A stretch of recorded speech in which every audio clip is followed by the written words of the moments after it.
으로 회의 속개를 선언합니다. 계속해서 도시주택국 소관 주요 업무에 대하여 질의답변을 실시하겠습니다. 위원님들 원활한 회의 진행을 위하여 건축 허가가를 포함한 세개가 모두 질의해 주시길 바랍니다. 질의하실 위원님 계시면 것으로 신청하여 주시기 바랍니다. 네, 유승영 위원님. 네, 저희 도시주택국 시간이 좀 오래 걸려서 하여튼 그 안에 하나씩 저기 질의하고요. 나머지는 추가로 제가 유선장으로 자료 요청하겠습니다. 그 농지 불법행위 단속 추진 보면 그 지금 이게 여기 우리 존경하는 이관우 의원님이 그 조례 개정을 통해서 농지 개발 행위에 있어서 기존에 보다 1m 이하는 개발 행위 허가를 받아야 되는 부분인데 제가 이거 이제 그 부분뿐만 아니라 어떤 문제가 있냐면 그러니까 뭐 농지가 있는 곳들은 뭐 그 부분 속에서 일정하게 해결될 수 있는 부분들이 뭐 있는데 이 마을 안에 또는 주택하고 바로 인접하는 곳들에 농지를 이게 성토를 하게 되면은 1m를 성토해도 그 옆집보다 농지가 올라가는 경우가 있어요. 이 집안이 그러면 비가 많이 오면 그 물이 갈 데가 없잖아요. 그럼 그 옆에 있는 집으로 다 유입이 되는 부분들이 있어요. 근데 이게 이제 그냥 주민분들이 봤을 때는 그냥 뭐 1m까지는 가능하다고 하니까 그냥 성토해도 되나 보다 이렇게 해서 성토를 해도 실제로 원래는 기본적으로 뭐 얼마가 됐든 간에 주변에 피해는 없어야 되는 거잖아요. 그래서 그 부분에 대해서도 어떤 부분에 그 피해가 가지 않도록 특히 지금같이 그렇게 집중 호우가 막 내릴 경우에 그 짧은 시간에 내릴 경우에는 그런 문제들이 현장도 제가 가봤어요. 근데 뭐 갈 데가 없는 거 양쪽에 주택이 있고 가운데 논인데 거기 성토를 해서 비가 막 오니까 기존에는 그 논이 낮았으니까 글로 해서 빠질 수 있는 부분이 있는데 이게 이제 안 되는 거죠. 이 부분에 대해서도 좀 고민을 좀 해주셨으면 좋겠다 이런 말씀을 드려요. 그리고 이제 그다음에 그 공동주택 건설 부분에서 뭐 도시숲 조성하고 이런 부분들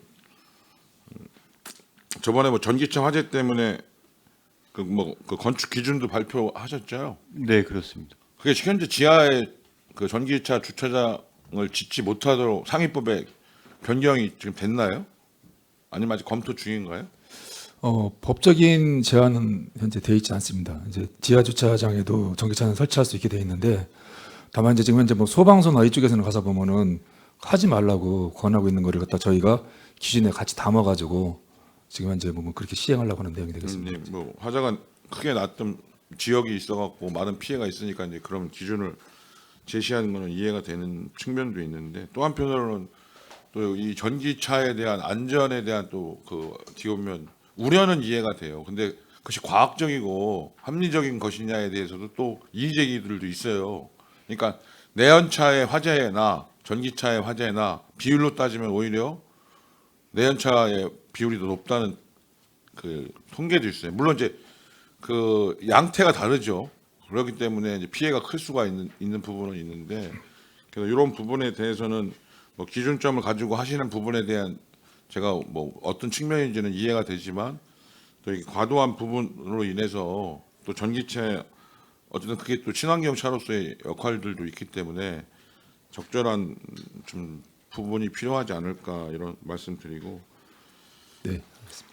또 하나는 뭐 늘 이게 과장님한테 얘기하는 건데 국장님이 계셔서 말씀드리는 건데 그 제가 지나가다니면서 쭉 아파트들을 짓는 현장이나 지은 현장들을 봐요. 그러면 뭐 예전에 뭐 스카이라인이라고도 하고 여러 가지 형태로 얘기를 하는데 우리 뭐 경관일 수도 있고 아파트에 일정하게 외부에 봤을 때 근데 이게 그 제가 보면 소사벌 지구에 이제 LH에서 직접 지은 주택들 또는 일부 고덕의 일부 LH에서 직접 지은 주택들이나 부분적으로 민간에서 지은 일부만 빼놓고는 대부분 대동소이예요.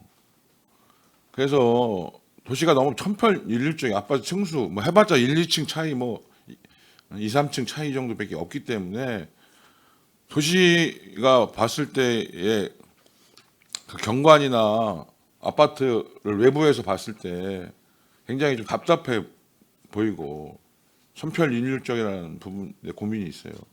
이번에 그래서 제가 한번 저번에 이제 기사를 봤더니 서울시 같은 경우는 그런 부분들에 대해서 다 반려하고 다시 그 경관을 심의를 해서 권고를 해갖고 재조정하고 그런 것들을 봤거든요.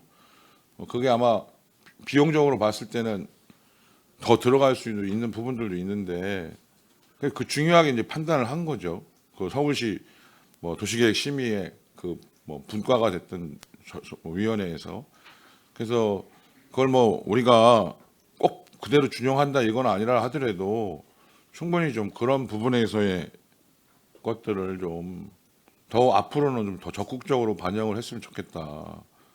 네, 그래서 이제 저희가 지난 금요일 날 그 평택시 공동주택 건축 기준을 발표를 했고요. 여기에 이번 주부터 이제 적용을 하는 기준이 되겠습니다. 거기 이제 주요 내용은 이제 그 사람의 시각에서 보는 시뮬레이션을 해서 경관적인 거를 좀 많이 고려를 하려고 지금 노력 중에 있습니다. 네. 그렇게 적용하도록 하겠습니다. 네네. 그거 반영된 것에서 바람직하다는 말씀을 드리고요.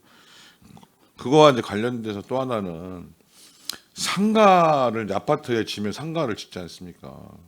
그럼 가보면은 이렇게 1층이 상가로 해서 이렇게 허가가 난 곳도 있지만 막 3층 막 이렇게 해서 아파트에 과다하게 상가가 지어진 곳들이 있어요. 뭐 고덕에도 여기 보면 일부 아파트들도 그런데 지금도 가면 2, 3층 다 비어 있어요. 그리고 그게 또 이렇게 보면 앞에 맞은편이 뭐냐면 또 뭐 상가를 1층에 지을 수 있는 곳이에요. 근린 뭐 생활시설이나 아니면 뭐 알퉁지 뭐 그런 식으로 해서 그러면 양쪽에 다 상가인데 지금 가뜩이나 보통 여기서 지금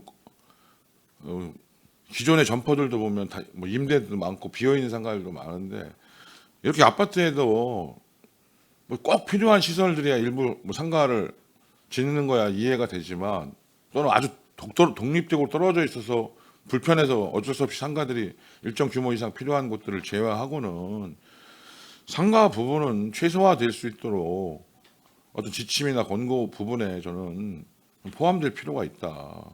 이게 서로를 위한 길이다 이런 고민들이 있어요.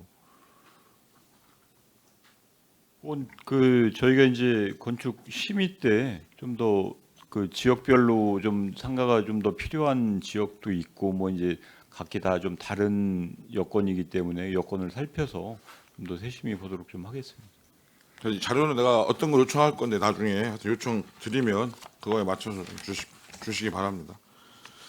마지막으로 그 투명하고 공정한 부동산 거래 질서 확립이 있는데 거래 신고 위반 과태료 부과에서 보면 부동산 중개사무소 등록 현황은 오히려 본청 송출이고 안출은 절반밖에 안 되는데 이번 과태료 부과는 안출이 다른데 2배예요. 그 특별한 어떤 사유가 있습니까? 이게 중개업소도 과태료 부과보다는 이제 그 거래 신고 중에서 지연 신고, 거짓 신고 이제 그 우리가 이제 계약을 하면은 이제 30일 안에 이제 신고를 하게 돼 있습니다. 거기에 대한 과태료입니다, 이거는. 근데 이게 특정 지역에 이렇게 네네. 어쨌든 비율적으로 보면 굉장히 거래가 그럼 집중적으로 이 안중 출장소 관할에서 많이 이루어지고 있나요? 그 안출 같은 경우는 이제 토지 부분이 이제 보통 많이 거래가 되고 있고요. 이제 북부나 이제 남부 같은 경우는 이제 아파트 주택 위주로 다 되고 있습니다. 요거에 대한 좀 세부적 자료를 좀 제출을 해주십시오. 네, 알겠습니다. 네, 이상입니다. 네, 유승영 의원님 수고하셨습니다. 더 질의하실 의원님 계십니까? 네, 손한명 의원님 질의해 주시기 바랍니다. 네, 손함영 의원입니다. 점 식사는 맛있게들 드셨습니까? 혹시 뭐 식사를 안 하신 분은 안 계시죠? 건축화각과 주택과 토지정보과 이렇게 3개과 좀 질의 좀 하겠습니다. 빠른 속도로 좀 질의 좀 하겠습니다. 아까 그 도시개발과 내가 좀 미처 질의 못한 거 한 가지만 더 말씀을 드리고, 요즘에 그 도시개발지구 내 학교용지가 있지 않습니까? 학교용지, 뭐 초등학교, 뭐 중학교, 고등학교, 뭐 이렇게 우리가 이제 도시개발 계획을 수립을 할 때 공공용지로 해서 학교 부지를 개척을 해놓는데, 이것을 지금 현재 어떤 식으로 활용을 하고 있는 거죠? 저희가 맨 처음에 이제 그 계획을 수립할 때요, 네, 각 유관기관 뭐 제안이 들어오면 협의를 보냅니다. 네, 그럼 거기에 해당되는 그 인구수, 거기 또 이제 그 입주에는 그런 사항을 보고선 교육청 같은 데서 이제 학교용지를 좀 마련해달라라고 판단해서 저기 의견 들어오면 거기에 따라서 이제 반영을 해갖고 계획을 수립합니다. 그 후에 이제 그 주변 상황이 바뀌거나 뭐 이럴 때는 다시 또 의견이 지금 제시지만 그렇지 않은 경우는 계속 진행되고 있습니다. 지금 평택시에 몇 군데가 있죠? 학교용지는 모든 사업지구에 거의 다 반영이 돼 있고요. 근데 그 중에 이제 당초에 저희가 이제 개발 계획에 그 반영한 학교용지가 그 이제 준공 시점에도 이제 학교용지로 활용되지 않고 교육청에서 이제 그 학교 수용 계획이 없다고 이제 의견이 와서 그 해결이 안 된 학교용지가 좀 몇 개가 있습니다. 이게 뭐 제가 그 서류를 검토하다 보니까 그 1995년도 12월에 학교용지 확보 등에 관한 특례법이 생겼어요. 그래서 학교용지 확보 의무화로 이제 이렇게 했는데, 지금 그 동문 아파트 우리 주택가형 잘 아시죠? 그 학교용지 지금 나대지로 그냥 있죠. 예, 그렇습니다. 예. 그거를 나대지로 있으면서 지금 관리는 어떻게 하고 있어요? 사업 시행자 측에서? 지금 아직 그 상태로 개발 안 하고 있는 상태로 알고 있습니다. 이제. 이런 게 문제라고. 이런 게 지금 그 나대지 관리도 사업 시행자 측에서, 건설사 측에서 안 하고 있고, 그냥 흉물로다가 자풀만 우성이 나 있고 쓰레기 여기저기 그냥 늘려져 있고, 이거는 평택시에서 관여를 못 해나요? 그거는 네. 그 이제 사업 시행자 그 지구단위 시행한 사업 시행자 재산이기 때문에 사업 시행자 측에 관리를 하도록 저희가 강력하게 권고를 좀 하겠습니다. 2022년도 5월 달에 교육부 공고해서 장기 미사용 학교용지 지정 해제 요청 기준 및 절차라는 내용이 있고요. 학교용지 해제 기준이 개발사업 준공 인가를 받은 날로부터 5년이 경과한 경우는 용도에 안 맞으면 해제를 하게 돼 있어요. 이 내용 알고 계시나요? 예, 그거는 이제 그 교육청에서 판단을 하고요. 네. 교육청에서 이제 학교 설립 계획이 없을 경우에는 그 학교용지 이제 취소 저희가 이제 협의를 하면 이제 그 시설 폐지를 요청을 하든가 뭐 이렇게 협의하고 있습니다. 요즘에 뭐 평택시가 주차장이 해소가 안 되어가지고 주차장난을 겪고 있는데, 이런 공용 부지라도 좀 임시 대안으로다가 주차장 부지로도 활용할 수가 있는 방안이 있을 텐데, 지금 그런 쪽으로 접근을 아예 못 하고 있는 거잖아요. 우리 집행부에서.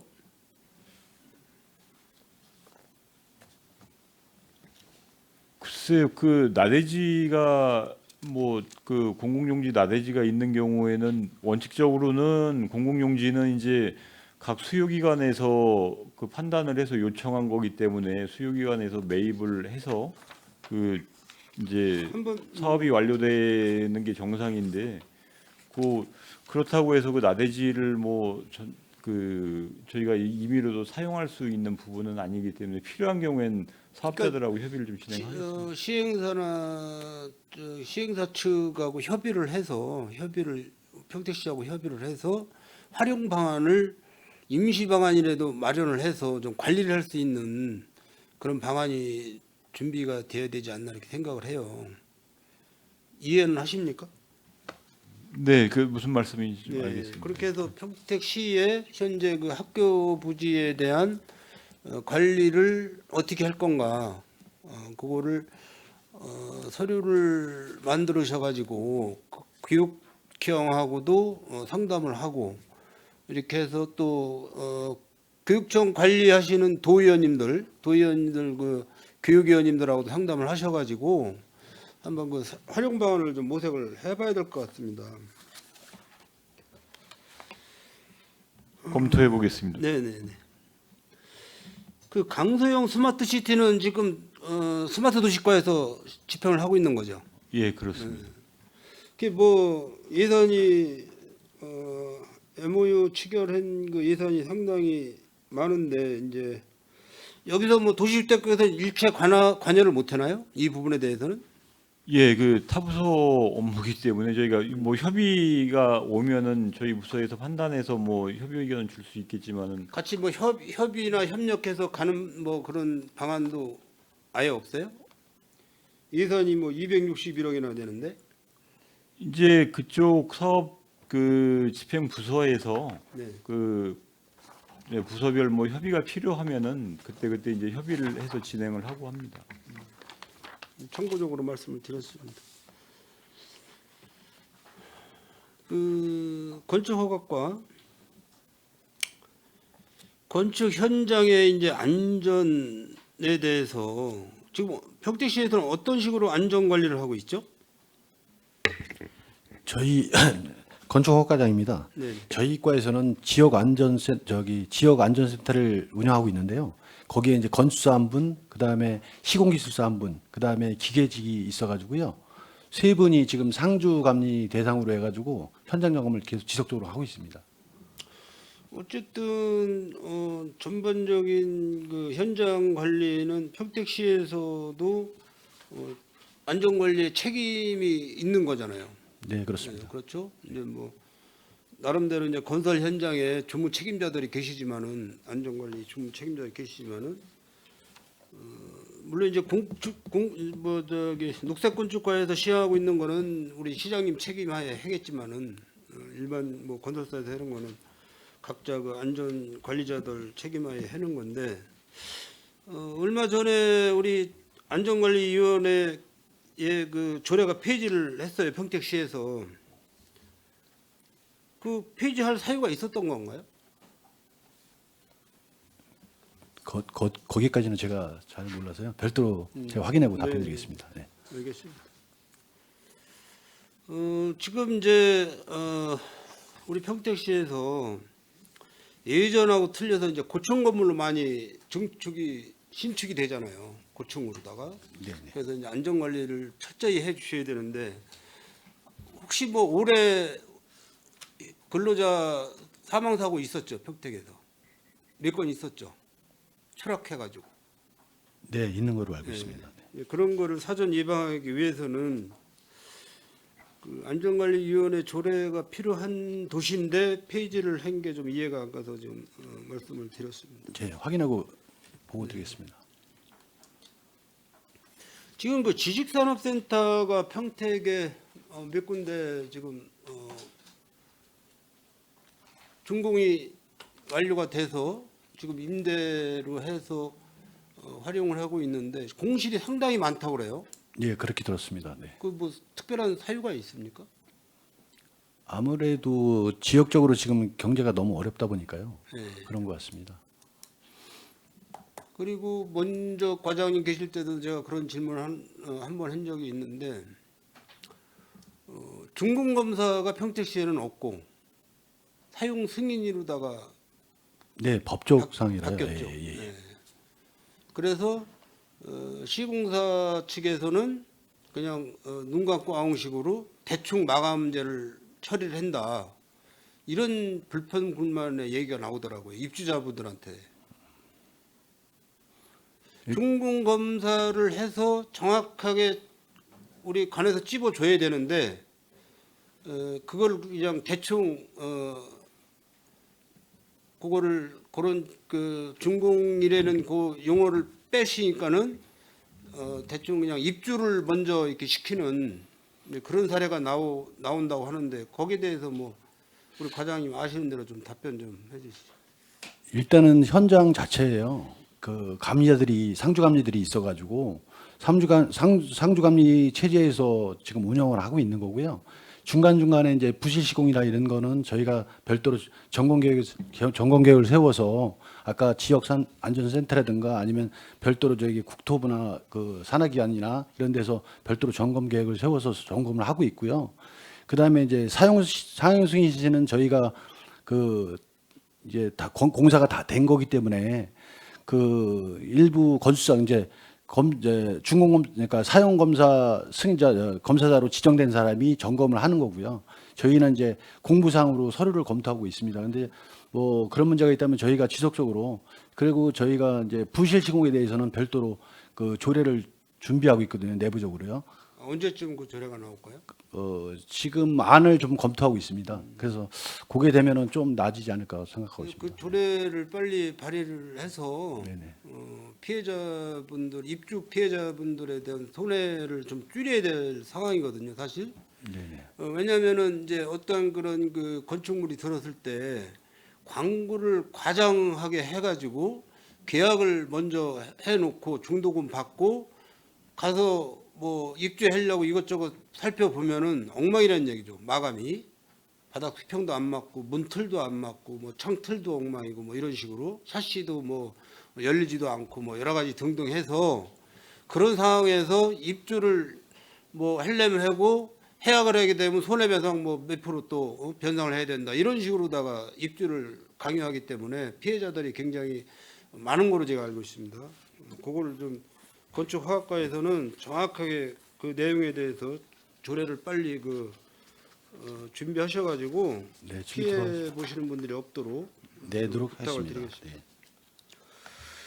그 주택과 한 가지만 질의할게요. LH 임대 아파트가 지금 평택에 몇 호 정도가 되죠? 임대 아파트가 지금 연구 임대 아파트도 있고요. 네. 이제 뭐 우리 매입 임대도 있어가지고 네. 현재 뭐 연구 임대 아파트 같은 경우는 2,200세대 정도 되고요. 매입 임대 아파트 같은 경우는 한 7,000세대 가까이 되는 걸로. 한 10,000세대 정도 되는 건가요? 지금 현재 잘 모르시면 나중에 자료로 네 하시면 알겠습니다. 되고 네. LH 그 임대 아파트가 지금 많죠. 공실이 많죠. 그거도 잘 좀 확인 좀 하겠습니다. 지금 예, 저거는 그 자료 좀 네, 알겠습니다. 부탁드리겠습니다. 마지막 토지정보과 한 가지만 말씀드리겠습니다. 우리가 이제 토지 개발행위를 할 때 이제 경계 측량이 맞나요? 지적 측량이 맞나요? 이게 이제 측량 건물을 짓 때는 이제 경계 측량을 보통 하고 나서 건물을 짓고요. 네. 그다음에 이제 지목 변경을 수반되는 경우는 이제 분할이 될 경우는 분할 측량을 하고 있습니다. 분할 측량. 그 A라는 사람이 이제 예를 들어서 A라는 사람이 토지를 매입을 해서 개발행위 이제 허가 신청을 해가지고 이제 경계 측량을 했어요. 그런데 B라는 옆 토지의 B라는 분이 그 경계 측량을 할 때 참석을 못 하셨어요. 그러면은 그 측량 기사분들인가 그분들 뭐라고 명칭을 하죠? 국토정보공사의 직원들입니다. 예, 그 측량 기사분이라고 그러나요? 네네. 측량 그분들이 이제 정확하게 꼭지점을 찍어서 뭐 토지에 대한 뭐 형태를 그려서 이렇게 해놨을 거 아닙니까? 네. 그 경계 측량 말뚝도 꽂고. 그런데 이제 옆집 그 토지분이 의제기를 했어요. 왜 나 입회하에 이거를 측량을 안 했냐? 다시 해라. 이렇게 이제 건의를 했습니다. 그러면 다시 해야 되는 게 맞나요? 어차피 기준이 정확히 어떻게 되는 겁니까? 기준. 아마 이제 인접지 토지 소유자한테는 일단 경계 측량이 들어왔을 경우는 아마 통보를 해주는 걸로 알고 있습니다. 그래서 며칠이나 측량을 하니까 시간 되면 나와라. 그렇지만 꼭 나와야 될 저기는 필요성은 없습니다. 네. 그래서 제가 모 지역의 그 지주분이 저한테 이 경계 측량을 다시 해달라고 민원을 제기를 하더라고. 그래서 내가 여기 송탄 출장소 담당 그 팀장님한테 얘기를 해가지고 경계 측량 아마 다시 한 걸로 알고 있어요. 그때 또 전화가 왔어. 2cm가 뭐 틀리다고. 그래서 우리가 공무원분들이 1cm, 2cm 틀린 거 가지고 현장을 또 나갈 수는 없다. 그건 지주분들이 알아서 판단을 하셔야 됩니다. 이렇게 이제 제가 답을 드리고 전화를 끊었는데, 그 정확히 저희들도 그 기준을 모르니까 민원을 접했을 때 우리가 어떻게 그분들한테 대답을 해줘야 되는지 그 정의를 한번 우리 과장님이 아시면 좀 잠깐 말씀 좀 해주세요. 이 측량에 대한 정의. 측량은 어떻든 간에 이제 측량 기사들이 예를 들어서 3명이 다 측량을 한다 하더라도 그 3명이 정확하게 그 자리를 찍어줄 수는 없습니다. 왜냐하면은 그러다 보니까 관련법에서 이제 그 허용 오차라는 거를 두게 되어 있습니다. 그 면적 대비해서 이 플러스 마이너스 그 안에만 들어가면은 이거는 맞는 거다 법적으로 그런 식으로다가 허용 오차를 두고 있기 때문에 그런 부분은 1, 2cm 갖고 어떤 제기를 한다 하더라도 허용 오차 범위 내에만 들어가면은 다 이상 없는 거로다가 이제 법적으로다가 또 보강토를 쌓았는데 옹벽을 보강토로 쳤는데 2cm가 편입이 됐다고 그렇게 따지니 그걸 아마 그거는 이제 법적 허용 오차 범위 내에 다 들어갔기 때문에 그 부분에 대해서 크게 아마 문제는 없는 거죠? 네네 그렇습니다. 알겠습니다. 수고하셨습니다. 이상 마치겠습니다. 네, 손하명 의원님 수고하셨습니다. 더 질의하실 의원님 계십니까? 네, 김승겸 의원님. 네, 건축허가과 하겠습니다. 요즘에 주상복합 아파트 현장이 굉장히 많죠, 평택에. 네, 이제 많은 거는 이제 당연하다고 보고 준공 후에 문제가 발생되는 건들이 더러 있습니다. 저기 그 주택과장님이나 허가과장님께서 간단하게 그 고덕의 모 아파트 그 이후에 어떻게 됐습니까, 과장님? 간단하게만. 지금 고덕 그 상가 말씀하시는 거죠? 예, 예. 지금 현재 보면 10월 23일이 아마 그 상가에 이제 잔금 처리를 그러니까. 알고 있습니다. 이제 그래서 주민들은 그 잔금 처리 전에 어떤 걸 더 이제 시행사한테 좀 잔금 유예나 이런 것들을 요구하고 있는데 아직 현재 보면은 협상이 아직 안 된 걸로 알고 있습니다. 협상이 안 되고 있는 거죠.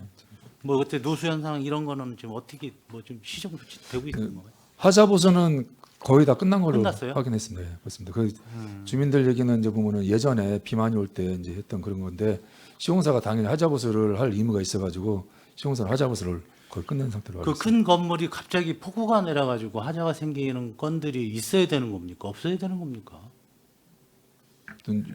올 여름에 이제 비가 많이 오면서 그 상가뿐이 아니라 그런 거 말씀드렸는데 하여튼 뭐 그 부분에 대해서 뭐 시공사도 자기들이 인정을 하고 그래서 이 시공 부분에서 바로 하자를 지금 취한 내용으로 알고 있습니다. 그런 일이 없도록 이렇게 좀 허가과장님, 주택과장님 신경을 좀 많이 써주시길 바라겠습니다. 네, 알겠습니다. 네, 알겠습니다. 우리 아동 신화 도시로 평택이 이제 발돋움하고 있습니다. 19페이지에 아동의 어떤 차별 없는 권리겠죠.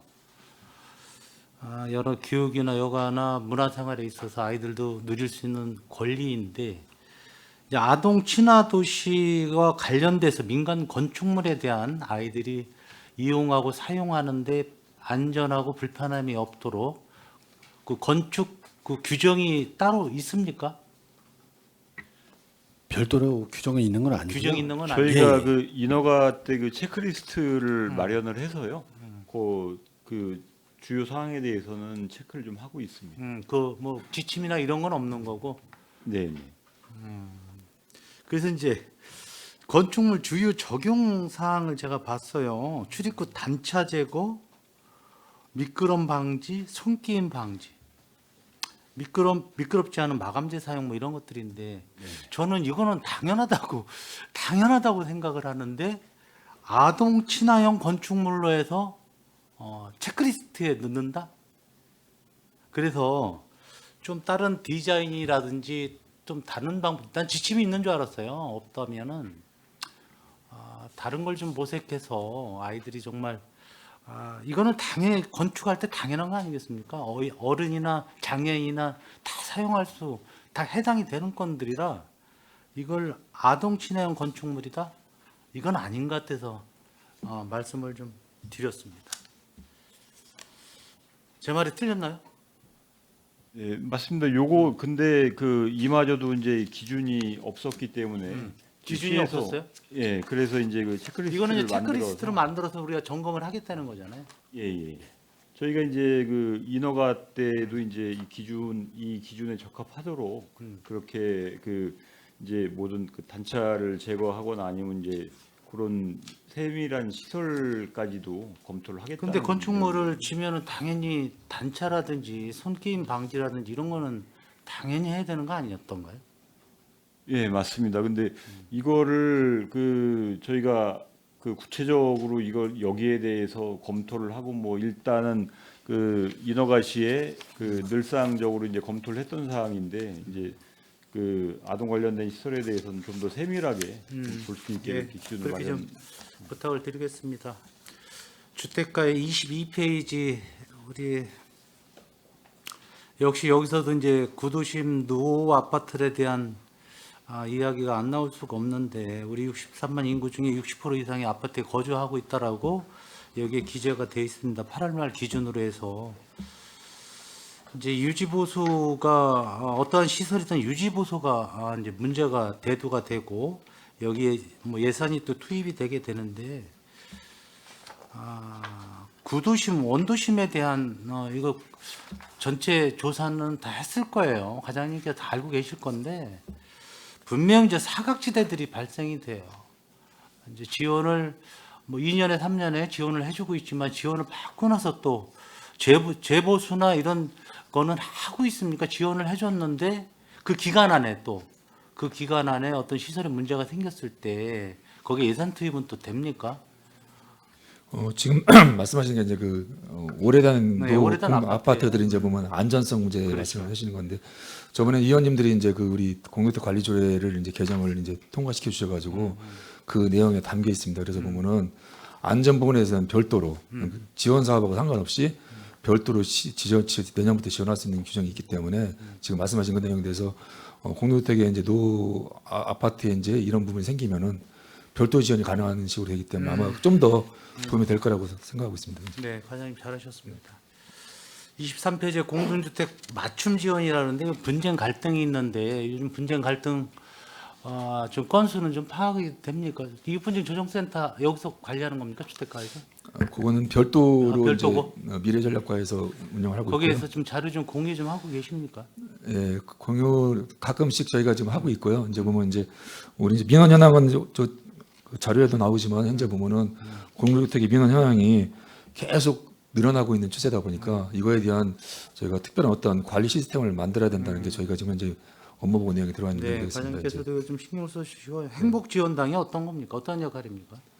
지금 이제 아파트에서 민원이 생기면은 이렇게 법을 떠나가지고 주민 간에 분쟁 생겼을 때 저희 공직자가 공무원이 나가서 하는 부분이 되게 좀 어렵습니다. 그렇죠. 그러다 보니까 이 부분에 대해서 옆에 있는 이제 입주 대표 회장이라든지 관리상 소장이라든지 이런 분들, 그러니까 공무원이 아닌 그런 그분들하고 똑같이 있는 어떤 전문적인 이런 분들이 좀 더 중재해서 나갈 수 있는 이런 걸 한번 운영을 하면서 민원을 좀 없애기 위한 이런 제도를 한번 시행하고 있습니다. 중재 역할은 분명히 있어야 될 것 같고요. 이게 아파트 살아 보셨겠지만은 전부 불통에서 오는 갈등들이거든요. 층간 소음은 당연히 오는 것들이지만 불통에서 오는 갈등, 분쟁 이런 것들인데 이거 역시 우리 행정에서 좀 나서주면 많이 줄이지 않을까 이런 생각을 해봅니다. 네, 민원이 계속 발생하기 때문에 저희도 이제 가만히 있을 상황이 아니기 때문에 좀 적극적으로 지금 진행하려고 하고 있습니다. 네, 우리 토지정보과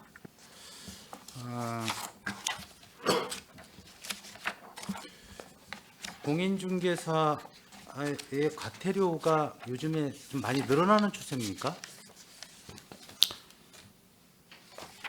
예, 과태료 부분에 대해서는 좀 줄었습니다. 어떻든 좀 줄었어요? 예. 어떤 표시 광고 위반이라든지 어떤 그 광고 유행에서 문제가 발생되는 이런 과태료는 좀 줄었습니까? 여기는 기재가 안 돼 있는데. 이게 24년도에 이제 47건 이제 24년도에 이제 본청분 같은 경우 47건이었고요. 그다음에 23년도에는 78건을 저희가 이제 했습니다. 그래서 저희 본청분 같은 경우는 좀 줄었습니다. 예. 공인중개사가 좀 1,900개소가 있지 않습니까? 굉장히 많이 분포가 되어 있는데 사실 이분들은 제가 뭐 그분들을 업해서 말씀드리는 게 아니고 평택의 어떤 홍보 역할도 많이 해요. 광고지를 통해서 많이 우리 도시의 현황을 많이 외부로 알리기도 하는데 저는 이제 부탁의 말씀을 드리면 정기 교육도 있지만 일반 우리 교육을 좀 통해서 이들에게 좀 전달이 돼서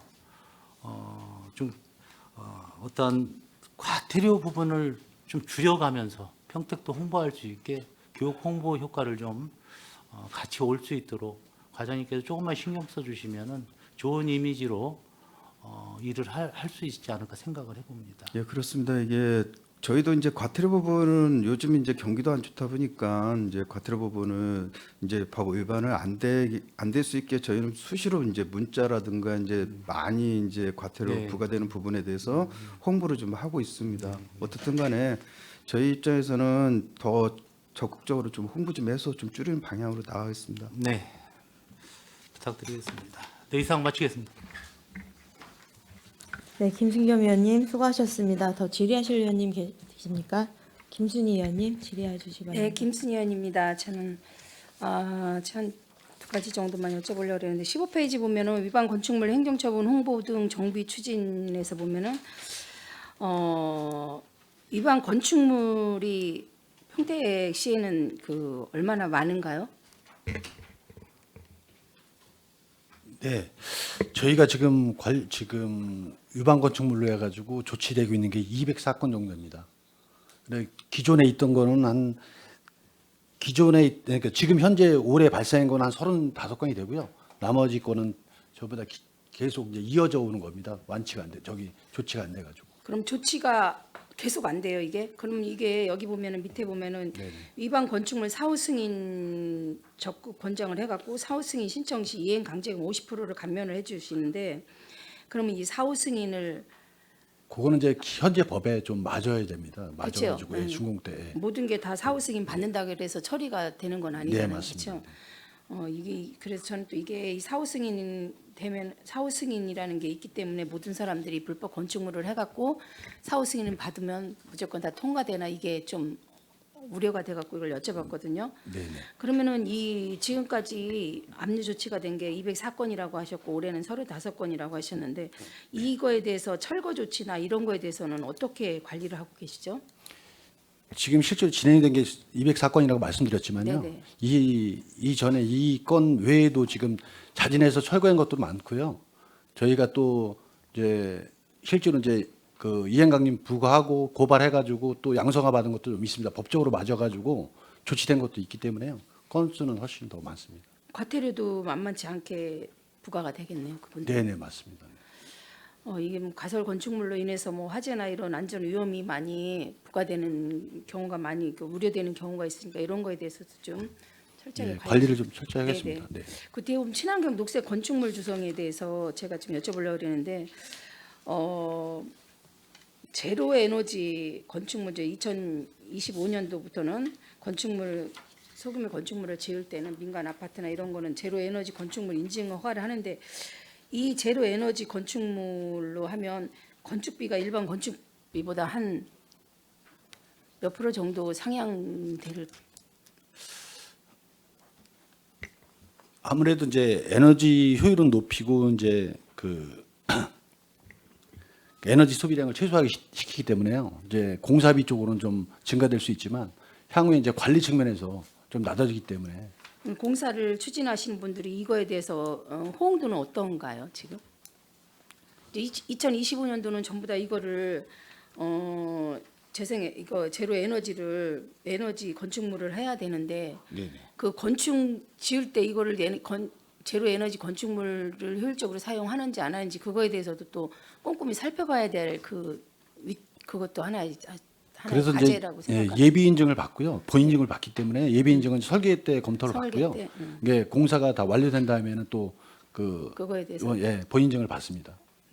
이런 것도 뭐 제로 에너지 뭐 요새는 환경적 기후 위기로 인해서 뭐 여러 가지 실시를 많이 하고 있고 뭐 건축에서나 아니면 사용 일반 재생 에너지를 일반 가정에서도 많이 사용하고 있는데 이거 법으로는 정해져 있지만 그래도 실질적으로 모든 시민 적용될 수 있도록 시에 적용될 수 있도록 하나하나 챙겨 주시기를 바라겠습니다. 네, 알겠습니다. 네, 저는 마치겠습니다. 네, 김순희 의원님 수고하셨습니다. 더 질의하실 의원님 계십니까? 예, 유승용 의원님. 그 우리 그 지금 도시주택국 전체 정원이 133억이고 현원이 129명이잖아요. 급수별로 인원 현황은 있는데 이게 직렬별, 직류별로 현황을 좀 하나 좀 보내주세요. 네, 직류로 해서도 예, 뭐 자료 작성해서 예, 제출을 뭐, 해드리겠습니다. 예. 토목도 있지만 예. 뭐 직류로 따지면 도시계획직도 있잖아요.